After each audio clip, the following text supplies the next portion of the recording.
Hello, my name is Stefan, and in this lecture we will turn this code into a function, and we will also create a new function that we will spoof router as well. So now what we're going to do is we will just cut this code here,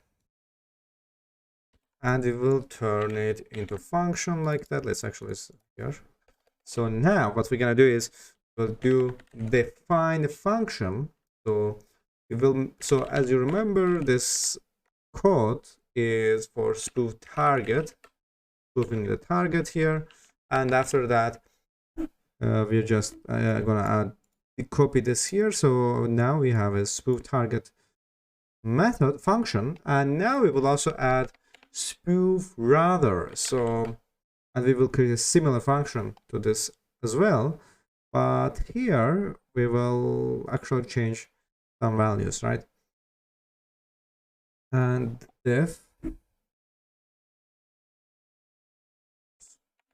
So here this was a spoof target, and this is going to be spoof router here. And after that we will also, for now, we will copy this and we will here. So that's it. And here this is remember in previous here, fake router IP. So here we are pretend to be that IP here, and pretend, and here we will also add fake target, or instead we will write the fake device, and here we will pretend to be that device, or that IP here. So, and after that, for example, remember our Kali machine's IP address here. If config, this is the IP address of our Kali machine. And remember, our Windows machine IP address ends with 128. So now we will change this to 128 here. And here we will paste the router's IP address instead of a target machine's IP address. So now this is the router's IP address. As you remember, our router IP address was this here. We will changing to here, and also we will also need the router MAC address. We can find it with ARPA. It was ending with 2 here. So this is the MAC address of our router here. That's it. Now we're gonna paste it here. So we will also change the router's MAC address here. We will changing to here, and this is also this will be stay same, and this is the attacker's machine, which in this case is Kali Linux, and this is the fake device present to be that IP. So as the name suggests of our function, this with that code we are spoofing router, so we are pretending that we are some device, right? So in this function we change the value PDST, HWDST, and PSRC, and here complete the program will look like this. Actually, let me delete that lines, and also here, from here, that's it. So here, and after that we will also add if and main here, if name main here, if name here, and main. So this code will work whenever our program starts. Main here, and after that here, as you can see, we get an error here because we need to here add this. And after that we will first spoof the victim, in this case spoof the target, and after that we will spoof the router, spoof the router. That's it. So and keep in mind that we will only spoof these devices once for now. To create a permanent spoofing, we can do this codes like loops and continuously send these packets after a certain delay. So this way, the ARP tables will not get a chance to reset, and you will be able to permanently spoof these devices. So as long as your spoof program is running. So in order to do that, we will do the while true here, and we will just add here. So in reality, actually, you also don't need to wait or add some delay on it, but we will not add here for now. We will first spoof our target, and after that we're gonna spoof the victim. So the target here. So now let's run this. This might be asking for some permission. As you can see, operation not permitted. So we're gonna open our desk, and now let's go to PyCharm project, go to our project name, and here, that's it. It's clear. Now we're gonna run with sudo with super user privileges, and we will do main.py and call here. Oops. Python 3, of course. Python. That's it. And as you can see, we keep sending packages here, and here let's actually check the internet now.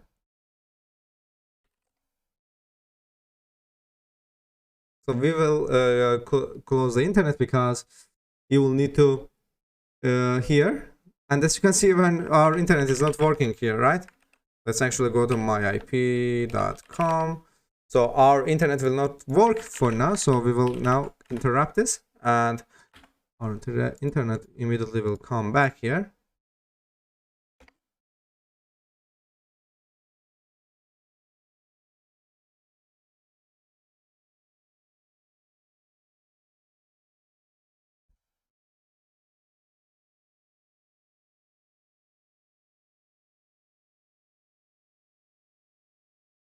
Here.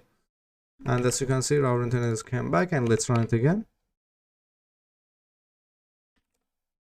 Here, as you can see, it's running now.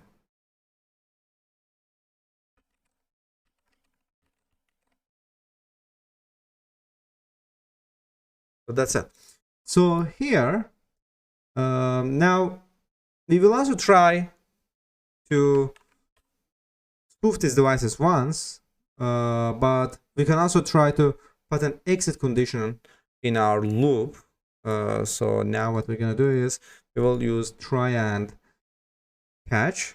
Oops, to close this. And now here, what we're gonna do is we will use try here while true. We will spoof the target, and after that we will also spoof the router, and after that we will let's say we will wait for 1 second, and after that we will, after some user entering keyboard, we will interrupt it. So we will terminate our program. So except keyboard interrupt, keyboard interrupt as error here, or we can also just write E here, and also after that we will print the program is terminated and run successfully.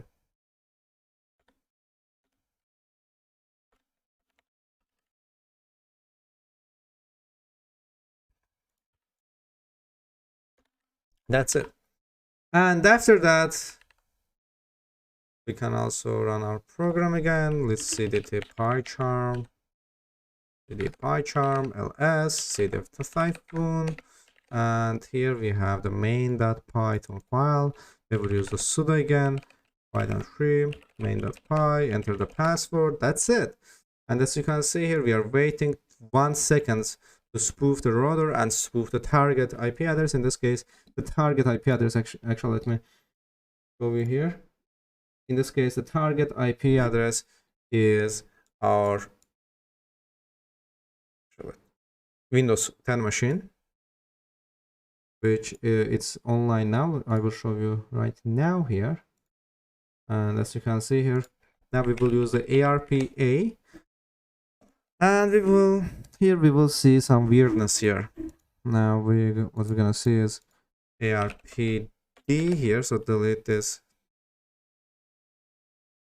Oops, ARPD, that's it. ARPA again, ARPA. And here, as you can see here, we have this IP address. Now we will go back to Kali machine. We will also check this ARPA, and as you can see, we only have one ARP, which is the target here, which is the router here. Target is our Windows 10 machine here. So. And also you will need to import a time module, although the spoofing programs looks complete. There's a slight problem. So if the victim now tries to request or go to some internet here, our victim, our target machine, will see an error. So let's try this out, and you will see if we can't enter the internet. Actually, as you can see here, we are just waiting and waiting. We don't have reach to the internet here. So this is because the packets we are going the packets that are going to the Kali machine, but it's blocking packets from being forwarded, as you can see here.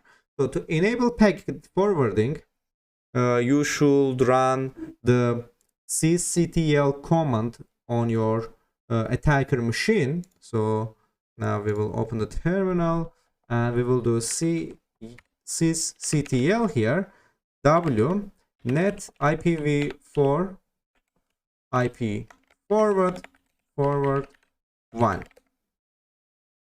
Oops, of course we need to use the sudo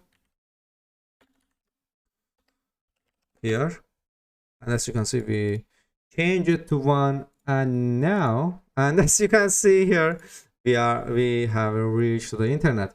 So this will enable IP forwarding on the Kali machine, and now our target user will be able to access the internet without even noticing that someone is intercepting their traffic. So in next lecture, we will monitor that traffic intercepting with Wireshark, and the next lecture is actually more interesting. So I'm waiting you in next lecture.